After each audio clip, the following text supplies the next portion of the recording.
Right now, a conflict is unfolding in the Middle East that could dismantle the system, keeping America as the world's dominant superpower. And I'm not talking about aircraft carriers or nuclear weapons. I'm talking about something far more powerful. I'm talking about the petrodollar. Most people look at the Iran conflict and think it's about religion. They think it's about territory. They think it's about missiles and retaliation. But that's just the surface. That's the movie playing on your screen while the real story unfolds behind the curtain. What's actually at stake is the financial framework that has kept the United States dollar at the center of the global economy for over 50 years. And right now, that framework is cracking, the math is breaking, the geography is shifting, and most people have no idea it's even happening. So let me break this down for you. Not the version you see on television, the real version, the one about money, oil, strategy, and the future of American power. The invisible empire. Here's what most people get wrong about power.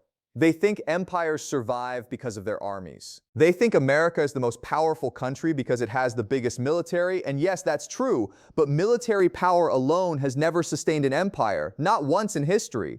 Every empire that has lasted had an economic engine behind it, a financial structure keeping the whole thing running. In America's case, that engine is built on oil, not American oil, the world's oil. And how that oil connects to the American dollar is one of the most brilliant systems ever designed. Here's how it works. Oil is the most important commodity in the global economy. Nothing else comes close. Every factory needs it. Every plane needs it. Every ship crossing oceans needs it. Modern civilization doesn't function without oil.